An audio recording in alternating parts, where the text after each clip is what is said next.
السلام علیکم ورحمۃ اللہ وبرکاتہ۔ اعوذ باللہ من الشیطان الرجیم، بسم اللہ الرحمن الرحیم۔ آیت نمبر 28۔ وَاعْلَمُوا، اور جان لو، انما، بے شک، اموالکم، تمہارے مال، و اولادکم، اور تمہاری اولاد، فتنتم، آزمائش ہیں، وَأَنَّ اللّٰہِ، اور بے شک اللہ تعالیٰ، عندہ، اس کے پاس، اجر عظیم، بہت بڑا اجر ہے۔ مال اور اولاد، یہ دو چیزیں سخت آزمائش ہیں، اور ان کا تذکرہ بار بار اللہ پاک نے قرآن پاک میں بہت ساری آیات میں فرمایا ہے، اور ان دونوں کی محبت بندے کو بزدل بھی بنا دیتی ہے اور کنجوس بھی۔ نبی کریم صلی اللہ علیہ وسلم کے پاس ایک بار ایک بچہ لایا گیا، حضور نے اسے بوسہ دیا اور فرمایا، یہ اولاد انسان کو بخیل بھی بنا دیتی ہے اور بزدل بھی، اور یہ اللہ کے پھول ہیں۔ دیکھیں نا،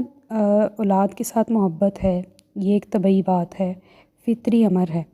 لیکن اگر کوئی شخص ان سے محبت بھی کرتا ہے اور اللہ کے سارے احکام بھی بجا لاتا ہے تو وہ یقیناً کامیاب ہے۔ وہ اس اولاد کی خاطر جھوٹ نہیں بول رہا، چوری نہیں کر رہا، جرم نہیں کر رہا، اس کا مال جمع کرنے کے لیے، اس کو کامیاب اور طاقتور انسان بنانے کے لیے وہ دنیا اکٹھی نہیں کر رہا، تو سمجھ لے وہ کامیاب ہے۔ اور اولاد کی آزمائش ایک وجہ یہ بھی ہے کہ اب جب بچہ ہے تو اس کی صحیح تعلیم و تربیت ہو، اس کو صحیح مسلمان بنایا جائے، دین کے سارے امور سکھائے جائیں، اس کو کامل انسان بنایا جائے، یہ والدین کے لیے ایک کٹھن آزمائش ہے۔ اور اگر کوئی والدین اس میں کامیاب ہو رہے ہیں نا، تو صحیح معنوں میں اللہ کی نعمت کا شکر ادا ہو رہا ہے۔ اور بعض جو والدین خود جن کی تربیت ہونے والی ہے، وہ اولاد کے لیے صرف دولت اکٹھی کرتے ہیں اور ان کو بڑے منصب پہ فائز دیکھنا چاہتے ہیں، وہ یہ نہیں دیکھنا چاہتے کہ مرنے کے بعد جن سوالوں کے جواب دینے ہیں وہ اولاد کو آتے ہیں کہ نہیں، یا وہ اپنے ساتھ کون سے اعمال دنیا میں لے کے جائے گا۔ تو یہ چیز والدین کے لیے آزمائش کا سبب ہے۔ اولاد کو اس کی ضروری سہولتیں فراہم کرنا والدین کے اوپر واجب ہیں، لیکن جب اولاد اس قابل ہو جائے کہ وہ خود کمانے لگ جائے، تب والدین کو ان کے اوپر کڑی نظر رکھنا ہے کہ یہ غلط طریقے سے کما رہی ہیں، کہ حلال یا حرام۔ بعض علماء کہتے ہیں کہ پہلے سال سے لے کے 10 سال تک ایسے ہو جاؤ کہ جیسے تم اس کے خادم ہو، لیکن 10 سے 14 سال کی عمر میں ایسے ہو جاؤ کہ تم اس کے اوپر کڑی نظر رکھنے والے ہو، اور 14 سال سے لے کے جب وہ بڑا ہو جائے تو اس کے دوست بن جاؤ۔ یعنی کہ یہ 3 مراحل ایسے ہیں جس میں اولاد کی تربیت کا صحیح وقت ہے، اور صحیح طریقے سے اولاد کو دین کے اور دنیا کے دونوں راستوں میں کامیاب کیا جا سکتا ہے۔ ہمارے ہاں جو ایک رواج ہے وہ صرف دنیاوی تعلیم کا رواج ہو گیا ہے، اور بہت ٹرینڈنگ میں چلا گیا ہے کہ بچہ پڑھ کیوں نہیں رہا، اس کے مارکس کیوں کم آئے ہیں، اس کی یونیورسٹی میں یہ کیوں ہو رہا ہے، یہ کریکولر ایکٹیویٹیز میں کیوں نہیں ہے، یہ بکس کی طرف توجہ کیوں نہیں دے رہا، یہ سوشل میڈیا میں ان کیوں ہیں، یا اس طرح کی چیزیں زیادہ ہو رہی ہیں۔ لیکن یہ نہیں پوچھا جا رہا کہ 5 میں سے نمازیں کون سی رہ گئی ہیں، قرآن پاک کی آج تلاوت کس وجہ سے نہیں ہو سکی، یا آج ہم نے دین کی کون سی بات یا سنت کی کون سی بات کی پیروی نہیں کی، ہمارے کھانے پینے، سونے جاگنے کے معاملات میں ہم نے کہاں حضور کو آگے رکھا ہے، کہاں ہم نے سنت مصطفیٰ کی پیروی کی ہے۔ یہ چیز اپنی اولادوں کے اندر لانے کی ضرورت ہے، اور یہ سب سے پہلے والدین کی ذمہ داری ہے، اور پھر اولاد کے اپنے لینے کی ذمہ داری ہے۔ والدین سر پہ کھڑے ہو کے ان سے امپلیمنٹ نہیں کروا سکتے، وہ آرڈر دے سکتے ہیں، وہ ایڈوائز کر سکتے ہیں، لیکن اصل میں جو ذمہ داری ہے وہ اولاد کے اپنے لینے کے اوپر ہے۔ تو والدین دعا بھی کرتے رہیں اور دوا بھی کرتے رہیں، عمل بھی کرتے رہیں اور دعا بھی کرتے رہیں، پھر انشاءاللہ اللہ کریم کے ہاں بہت امید ہے کہ اولاد کی اچھی تربیت میں وہ اپنا کردار ضرور ادا کر سکیں گے۔ تو پھر یہ اولاد آزمائش نہیں، شکر بن جائے گی، جس کا قرآن پاک میں کئی بار تذکرہ کیا ہے۔ اور ایک چیز جو یہاں پہ ضرور قابل ذکر ہے وہ یہ ہے کہ اولاد کا ہونا بھی آزمائش ہے، اور اولاد کا نہ ہونا بھی آزمائش ہے۔ اولاد کا ہونا آزمائش یہ ہے کہ وہ ان کی اچھی تربیت کریں اور ان کو اچھے مقام پر فائز کریں دونوں جہانوں میں۔ اور نہ ہونے کی آزمائش یہ ہے کہ پوری دنیا کے سوالوں کے جواب بار بار دے کہ کیوں نہیں ہوئی، اس وجہ سے نہیں ہوئی، یا یہ یا وہ اعتراضات یا پن پوائنٹس یا بہت کچھ، اور پھر آخری عمر اکیلے گزاریں دونوں۔ یہ اس انداز سے بھی آزمائش ہے، اور اس انداز سے بھی آزمائش ہے کہ اگر وہ نیک نہ نکلے تب بھی میاں بیوی کو آخری عمر اکیلے ہی گزارنا پڑتی ہے بہت سارے کیسز میں۔ تو اللہ پاک اس آزمائش میں ہر بندے کو کامیاب اترنے کی توفیق عطا فرمائے، آمین۔ آیت نمبر 29، یا ایھا الذین آمنو، اے ایمان والو، ان تتقوا اللہ، اگر تم ڈرتے رہو گے اللہ سے، یجعل تو بنا دے گا یا پیدا کر دے گا، لکم تمہارے لیے، فرقان کا مطلب ہوتا ہے حق و باطل میں تمیز کی قوت، ویکفر اور مٹا دے گا، عنکم تم سے، سیئاتکم تمہارے گناہ، ویغفر لکم اور بخش دے گا تمہیں، واللہ اور اللہ تعالیٰ ذو الفضل العظیم بڑے فضل والا ہے۔ اس آیت میں اللہ تعالیٰ تقوی اختیار کرنے والوں کو جن انعامات سے سرفراز فرما رہا ہے ان کے بارے میں تذکرہ ہو رہا ہے کہ اے ایمان والو، اگر تم اللہ سے ڈرتے رہو گے۔ تقوی اختیار کرنا کوئی چھوٹی بات نہیں ہے۔ تقوی ہر بات سے بچنا، ہر کام کرتے وقت اللہ سے ڈرنا، ہر بات سوچ سمجھ کے کرنا، ہر قدم سوچ سمجھ کے اٹھانا، ہر راستے پر سوچ سمجھ کے چلنا، اور اس کو شریعت کی کسوٹی پہ رکھ کے چلنا کہ میرا رب اس بات پر ناراض تو نہیں ہو جائے گا، کہیں اس بات پہ میری پکڑ تو نہیں ہو جائے گی، یہ بات اسے ناپسند تو نہیں آئے گی۔ تو اللہ تعالیٰ فرماتے ہیں کہ جو تقوی اختیار کرے گا اس کے لیے یہ 3 انعامات ہیں۔ سب سے پہلا یہ کہ اللہ اس کو فرقان عطا فرما دے گا۔ فرقان کسے کہتے ہیں؟ فرقان حق و باطل میں تمیز کرنے کی قوت ہوتی ہے، اور عارفین کاملین کہتے ہیں کہ ذکر الہی سے ایک نور پیدا ہوتا ہے جس سے حقیقت اشیاء منکشف ہو جاتی ہے، یعنی کہ انسان غلط اور صحیح میں فرق محسوس کرنے لگتا ہے، اس کو پتہ چل جاتا ہے کہ میں یہ غلط کر رہا ہوں۔ جیسے ہم کسی بات میں پھنس جاتے ہیں نا، پتہ نہیں میں ٹھیک کر رہا ہوں کہ نہیں، یہ صحیح ہے کہ نہیں، مجھے ایسا کرنا چاہیے یا نہیں۔ تو جب انسان کے اندر وہ نور داخل ہو جاتا ہے نا اللہ کی عبادت کر کے،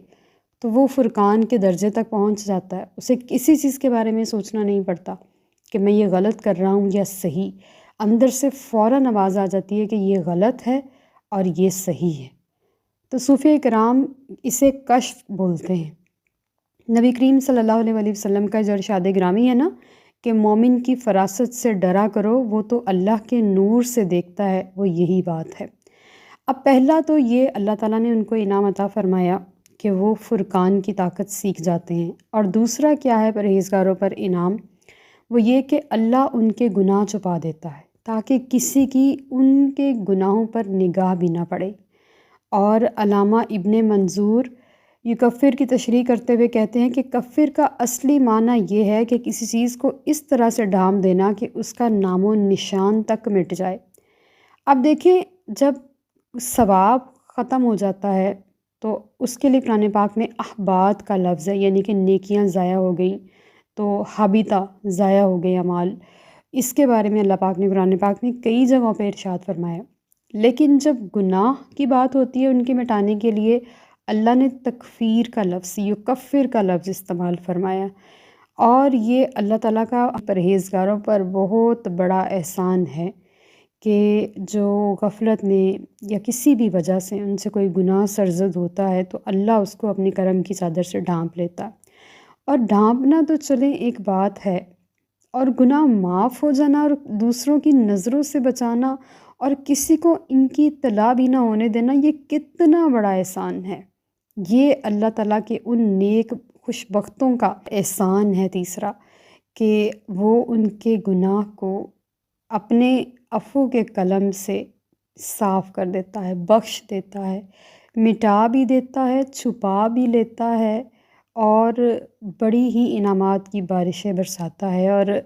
ایسا وہ صرف اپنے متقین کے ساتھ کرتا ہے، لیکن ہم بھی اللہ سے التجا کرتے ہیں کہ وہ ہمیں بھی اپنا تقوی اختیار کرنے والوں میں شامل فرمائے،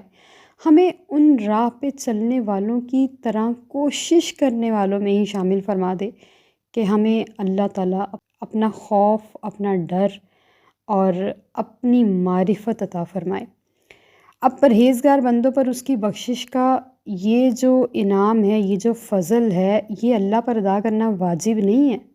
یہ اللہ ہی کی رحمت ہے کہ کوئی شخص تقویٰ کے راستے پر چلے، اور اللہ کا فضل ہے کہ وہ کسی کو اس راستے پر چلا دے، بندے کے اختیار میں کچھ بھی نہیں۔ آیت نمبر 30، وَإِذْ، اور جب یمکرو، وہ خفیہ تدبیریں کر رہے تھے، بکا، آپ کے بارے میں، الذین کفروا، کافر لوگ، لیثبتوکا، تاکہ آپ کو قید کر دیں، او یا یقتلوکا، آپ کو نعوذ باللہ شہید کر دیں، او یا یخرجوکا، آپ کو نکالیں یعنی کہ وطن سے، وَيَمْكُرُونَ، اور وہ خفیہ تدبیریں کر رہے تھے، وَيَمْكُرُ اللّہ، اور اللہ بھی خفیہ تدبیر فرما رہا تھا، واللہ، اور اللہ تعالیٰ، خیر الماکرین، سب سے بہتر خفیہ تدبیر فرمانے والا ہے۔ اس آیت کا شان نزول ہے کہ جب مدینہ میں اسلام کی روشنی بہت زیادہ پھیل گئی تو کفار کو یہ فکر ہونے لگ گئی کہ کہیں نبی کریم صلی اللہ علیہ وآلہ وسلم مدینہ نہ چلے جائیں۔ اس خطرے کو انہوں نے روکنے کے لیے سارے جو بڑے بڑے سردار تھے وہ ایک جگہ پر، جس کو دار الندوہ کہا جاتا ہے، جمع ہو گئے، اور ان سب نے ایک اجلاس طلب کیا کہ نبی کریم صلی اللہ علیہ وآلہ وسلم سے کیسے خلاصی حاصل کی جائے، نعوذ باللہ۔ تو بعض نے یہ رائے دی کہ آپ کو ایک تنگ و تاریک حجرے میں ہمیشہ ہمیشہ کے لیے قید کر دیا جائے۔ بعض نے کہا کہ آپ کو جلا وطن کر دیا جائے، یعنی کہ آپ کو وطن سے نکال دیا جائے، اور اس طرح نکالا جائے کہ دوبارہ کبھی آپ مکہ میں داخل نہ ہو سکے۔ لیکن جو آخری رائے تھی وہ ابو جہل کی تھی۔ اس نے کہا کہ مکہ میں جتنے بھی قبائل ہیں ان سب قبیلوں کا ایک ایک بہادر بندہ منتخب کر لیا جائے، اور یہ سارے قبائل رات کو نبی کریم صلی اللہ علیہ وآلہ وسلم کے گھر کا محاصرہ کریں، اور سحری کے وقت جب حضور باہر تشریف لائیں تو ایک ساتھ سب حملہ کر دیں، اور جب سب کا حملہ ہو جائے گا تو حضور نعوذ باللہ شہید ہو جائیں گے، اور اس طرح سے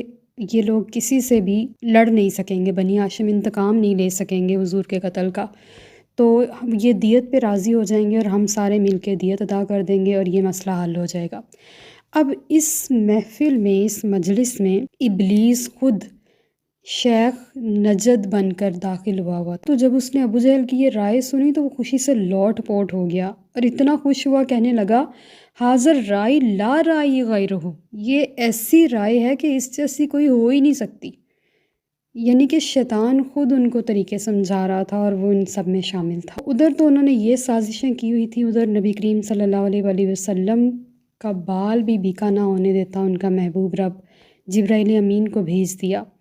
اور انہوں نے آ کے عرض کی، یا رسول اللہ، اللہ کا حکم آ گیا، 13 سال آپ نے جو مکہ میں تکلیفیں برداشت کی، آج ان کا پھل ملنے کا وقت آ گیا، ہجرت کی رات آ گئی، آپ نے آج رات کو ہجرت یہاں سے فرما لینی ہے مدینہ شریف کی طرف۔ اس دور میں بینک نہیں ہوتے تھے، لوگ اپنی امانتیں کسی امین کو پکڑایا کرتے تھے، یعنی کہ جو اس میں خیانت نہیں کرتا تھا۔ تو نبی کریم صلی اللہ علیہ وآلہ وسلم کا ایک لقب صادق اور ایک امین بھی ہے، اور لوگ کافر بھی، غیر مسلم بھی، مسلمان بھی بے دھڑکے اپنی امانتیں حضور کو پکڑایا کرتے تھے۔ یہاں پہ دو رائے نہیں تھی کہ حضور ان کی امانت میں خیانت کریں گے، آپ کے پاس لوگوں کی امانتیں تھیں، اور آپ دیکھیں کہ امانت کتنی بڑی جو ہے یہ ذمہ داری ہوتی ہے کہ چاہے اپنی جان سمجھ لیں مشکل میں ہے، خطرے میں ہے، لیکن پھر بھی امانتوں کی اتنی فکر تھی کہ حضرت علی رضی اللہ تعالیٰ عنہ کو اپنے بستر پہ سلا دیا کہ صبح لوگوں کو امانتیں دے کے تو مدینہ پہنچ جانا۔ تو جب یہ سارے واقعات گزر گئے تو کسی نے حضرت علی رضی اللہ تعالیٰ عنہ سے پوچھا، علی، حضور کے بستر پہ نیند آ گئی تھی؟ یعنی کہ باہر تلواروں کا محاصرہ تھا، دشمن سر پہ تھا، کبھی ایسا لمحہ ہو تو انسان ایک لمحے کے لیے بھی سو نہیں سکتا، خوف اتنی بڑی چیز ہوتی ہے۔ تو حضرت علی نے فرمایا کہ جس رات حضور نے فرمایا تھا نا کہ صبح مدینہ آ جانا، تو میں سب سے زیادہ پرسکون اس رات سویا تھا کہ مجھے گارنٹی تھی میں صبح اٹھوں گا۔ سبحان اللہ،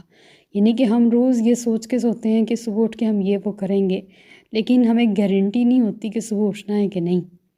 لیکن حضرت علی رضی اللہ تعالیٰ عنہ کو گارنٹی دی حضور نے کہ صبح ہم سے آ کے مدینہ مل لینا، سب کی امانتیں لوٹا آنا۔ اب جب سحری کا وقت ہوا تو نبی کریم صلی اللہ علیہ وآلہ وسلم اپنے گھر سے باہر تشریف لائے۔ آپ نے سورہ یاسین شریف کی تلاوت شروع کی، اور جب وَجَعَلْنَا مِن بَيْنَ أَيْدِيهِمْ سَدًّا تک پہنچے، یعنی کہ یہ پوری آیت پڑھی، تو آپ نے ان کے اوپر پھونک ماری، اور اس پھونک ہی کی دیر تھی کہ وہ کھڑے کھڑے سو گئے، تلواریں پکڑے پکڑے، اتنا سخت محاصرہ تھا۔ لیکن اللہ نے کس طرح نبی کریم صلی اللہ علیہ وآلہ وسلم کو مکھن سے بال کی طرح نکال دیا وہاں سے، اور اتنے سخت محاصرے میں آپ حضرت ابوبکر صدیق رضی اللہ تعالیٰ عنہ کے گھر گئے، وہاں سے آپ غار ثور گئے، اور وہاں سے آپ مدینہ شریف تشریف لے گئے۔ پیچھے سے سارے ہاتھ ملتے ہی رہ گئے، اور کس طرح رب دو جہاں نے نبی کریم صلی اللہ علیہ وآلہ وسلم کی حفاظت کا اور مدینہ شریف روانگی کا اور وہاں پہنچنے کا اہتمام فرمایا۔ یہاں جو آیت کا اگلا حصہ ہے یم کرون، یم کر، ماکر، یہ سب کچھ اس لیے ہے کہ وہ خفیہ تدبیر کر رہے تھے نبی کریم صلی اللہ علیہ وآلہ وسلم کو نعوذ باللہ نقصان پہنچانے کی، اور اللہ اپنے محبوب کی حفاظت کی تدبیر فرما رہا تھا کہ غار ثور کے آگے اللہ نے نہ صرف مکڑی کو حکم دیا کہ جالا بن دے، بلکہ کبوتری کو حکم دیا کہ انڈے دے دے، اور پھر اندر حضور ہیں اور باہر یہ تدبیریں ہو رہی ہیں، قدرت کے کام ہو رہے ہیں، اور اللہ تعالیٰ اپنے محبوب کی ایسی نہ سمجھ آنے والی مخلوق جیسی چیزوں سے حفاظت فرما رہا ہے۔ تو اس سارے سینیریو سے ہمارے لیے بھی ایک سبق نکلتا ہے